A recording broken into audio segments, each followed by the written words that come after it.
Hello നമസ്കാരം, ഏവർക്കും പുതിരീടിലേക്ക് ഇന്ന് ഞാൻ വന്നിരിക്കുന്നത് ഗുരുവായൂർ അമ്പലനടയിൽ എന്ന ചിത്രത്തിൻ്റെ ഒഫീഷ്യൽ OTT റിലീസ് അപ്ഡേഷനുമായിട്ടാണ്. വീഡിയോയിലേക്ക് മുൻപ് വീഡിയോ ലൈക്ക് ചെയ്യുക, ചാനൽ സബ്സ്ക്രൈബ് ചെയ്യുക.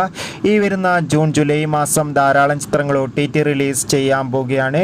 നമ്മുടെ ചാനൽ ഭാഗം പരിശോധിച്ചാൽ നിങ്ങൾക്ക് കാണാൻ വേണ്ടി സാധിക്കും. പൃഥ്വിരാജ്, ബേസിൽ ജോസഫ്, അനുഷര രാജൻ, യോഗി ബാബു, ജഗദീഷ് എന്നൊക്കെ പ്രധാന കഥാപാത്രങ്ങളായ ചിത്രമായിരുന്നു ഗുരുവായൂർ അമ്പലനടയിൽ. ചിത്രത്തിന് അതിഗംഭീരമായ പോസിറ്റീവ് റെസ്പോൺസ് തന്നെയാണ് ലഭിച്ചിട്ടുണ്ടായിരുന്നത്. അതുകൊണ്ട് തന്നെ എവരുമേറെ ആകാംക്ഷയോടെയായിരുന്നു ഗുരുവായൂർ അമ്പലനടയിൽ എന്ന ചിത്രത്തിൻ്റെ OTT റിലീസിനായി കാത്തിരുന്നത്. ചിത്രത്തിൻ്റെ OTT അവകാശങ്ങളൊക്കെ ഡിസ്നി പ്ലസ് ഹോട്ട്സ്റ്റാറും സിംപ്ലി സൗത്ത് എന്ന OTT പ്ലാറ്റ്ഫോമാണ് സ്വന്തമാക്കിയിട്ടുള്ളത്. ചിത്രം വരുന്ന ജൂൺ മാസം 27-ാം തീയതി OTT റിലീസ് ചെയ്യുമെന്ന് കൺഫേം ആക്കിയിട്ടുണ്ട്.